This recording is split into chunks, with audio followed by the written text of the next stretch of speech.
Hello guys, welcome back to my YouTube channel বামস of Priyanshu vlog. আর সকাল সকাল দেখতেই পাচ্ছ, একদম সকাল 8টা বাজে এখন। আর আমরা রেডি হয়ে বেরিয়ে পড়েছি। কোথায় বলো তো? যাচ্ছি মায়াপুর। তো কে কে যাচ্ছে সেটাও দেখাবো। এখনও গাড়িতে সবাই ওঠেনি, উঠলে সবাইকেই দেখাবো। তো তোমরা ভিডিওটা কন্টিনিউ দেখতে থাকো।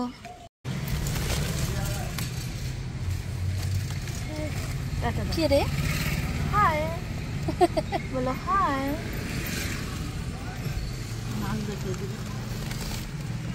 তো গাইস, আমরা তো বেরিয়ে পড়েছি। তারপরে দেখলাম যে কারটা একটু ধুলো আছে, তো কারটা ওয়াশ করেই নিলাম।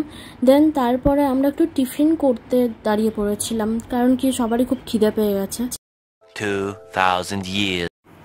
তো এরপরে আমি আর রাস্তায় কোনো ভিডিও শ্যুট করতে পারিনি, কারণ বুঝতেই পারছো যে ছোট বাচ্চা থাকলে হয় না, আমাকেই ফোন ধরতে হয়, আমাকেই ভিডিও করতে হয়, আবার আমাকেই প্রিয়াংশুকেও সামলাতে হয়। তো দেখো, আমরা মায়াপুর ধামে পৌঁছে গেছি।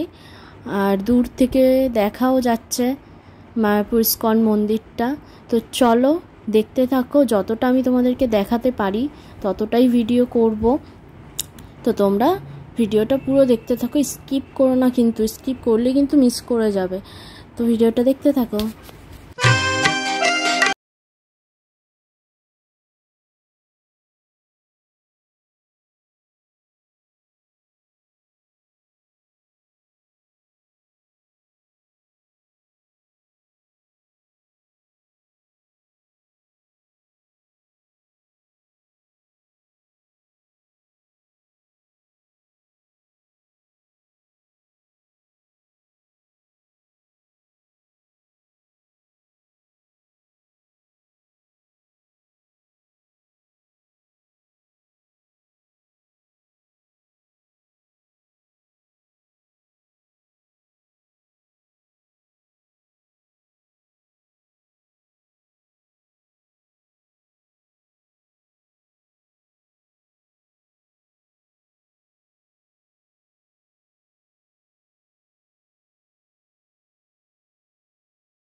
তো গাইজ, আমরা তো এসে পড়েছি মায়াপুর। তো পুরো মন্দিরটা তোমাদেরকে ঘুরিয়ে দেখাবো, তো তোমরা পুরো ভিডিওটা স্কিপ না করে দেখতে থাকো, ভীষণ এনজয় হবে আজকে। তো গাইজ, আমরা তো গাড়ির থেকে নেমে পড়েছি। আর নেমে পড়ার পর আমরা মন্দিরের দিকেই যাচ্ছি। বাট একটা ব্যাপার কি বলতো, সেই দিন এত পরিমাণে ভিড় ছিল। এর আগেও অনেকবার মায়াপুর এসেছি, বাট এত ভিড় দেখিনি। সেটা সানডের জন্য নাকি অন্য কোনো ব্যাপার ছিল সেটা বুঝতে পারিনি আমরা, বাট প্রচণ্ড ভিড় ছিল। তো তোমরা দেখো, চারিপাশে লোকজনে ভিড় দেখেছো। আর খাওয়ার ওখানে এত ভিড় যে আমরা লাইন দিয়েও খেতে পারিনি। বাট ভিড় যেমনই হোক না কেন, আমরা কিন্তু প্রচণ্ড এনজয় করেছি। আর এই দেখো, প্রিয়াংশুকে নিয়ে সবাই একটু মজা করছিল, কারণ ও প্রচণ্ড দুষ্টু। আর এই দেখো, এই একটা শপ ছিল যেখানে আমরা কিনা ঢুকেছিলাম। বাট আমি বুঝতে পারছিলাম না যে এর ভেতরে আমি ভিডিও করব, কেউ যদি বারণ করে। এর জন্য অনেক কষ্টে লুকিয়ে লুকিয়েই ফোনটা নিয়ে গেছিলাম। বাট তারপরে ভিডিও করছিলাম, দেখলাম কেউই কিছু বললো না। প্রথমে তো ভয় লাগছিল যদি কেউ বলে যে ভিডিও করা বারণ। তো এই জন্য নিচের দিকে ছিল, দেখো ক্যামেরাটা নিচের দিকেই রয়েছে। তো নিচের দিকে করেই ঢোকাচ্ছিলাম। তো দেখলাম যে না, সবাই দেখতে দিচ্ছে, কোনো বাধা দিচ্ছে না। তো যাই হোক, সবটার মধ্যে দেখো প্রচুর জিনিস ছিল। আর আমার তো প্রচণ্ডভাবে ভালো লেগেছে একটা মূর্তি। দাঁড়াও, তোমাদেরকে দেখাচ্ছি মূর্তিটা হচ্ছে শ্রী প্রভুপাদের মূর্তি। তো দাঁড়াও, আমি তো আগের থেকেই বলে ফেললাম। তো মূর্তিটা এখনও পর্যন্ত আসেনি। আর এই যে দেখো মূর্তিটা ভীষণ সুন্দর, পুরো দেখে অরিজিনাল মনে হচ্ছিল। আর এরপরে আমরা আবার বেরিয়ে পড়লাম। কোন দিকে যাব তো কিছুই বুঝতেও পারছি না। তো গাইজ আমরা চলে এসেছি খাওয়া দাওয়া করে আবারও ঘুরতে। তো তোমরা দেখো, এখনো তো মন্দিরে আমরা ঢুকতে পারিনি, কারণ কি মন্দির বন্ধ হয়ে গেছে। কারে বলিস তুই? তো গাইজ এটা হলো মন্দিরের ভেতরে ফুলের বাগান। তো এখানে অনেকেই সেলফি তুলছিল, কারণ ফুলগুলো খুব সুন্দর লাগছিল।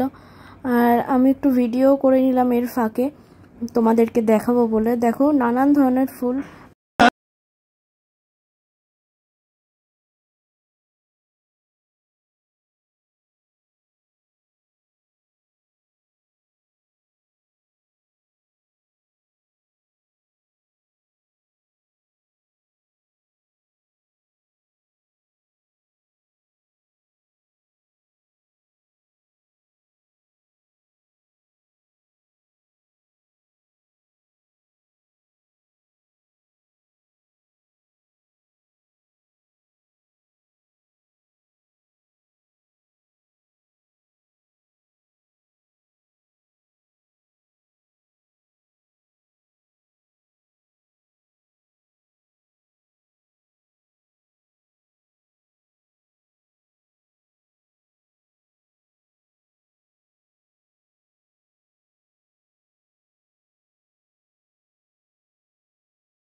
গাইস এরকম এক্সপিরিয়েন্স আমার সাথে এর আগে কোনোদিনই ঘটেনি। প্রায় টানা 1 থেকে 1.5 ঘন্টা আমরা জ্যামের মধ্যে আটকিয়ে আছি। এটা হচ্ছে মায়াপুর থেকে রিটার্ন করার সময়, কারণ কি অনেকটা লেট হয়ে গেছিলো। আর জ্যাম দেখো কতটা। তো যাই হোক, মায়াপুরের ভিডিওটা কেমন লাগলো তোমরা কিন্তু অবশ্যই কমেন্টে জানিও। আর ভিডিওটা ভালো লাগলে অবশ্যই like, comment, share and subscribe করতে ভুলো না। তো আমাদের তো সেদিন বাড়ি যেতে যেতে 2টো বেজেই গেছে। তো দেখা হচ্ছে নেক্সট ভ্লগে। টাটা।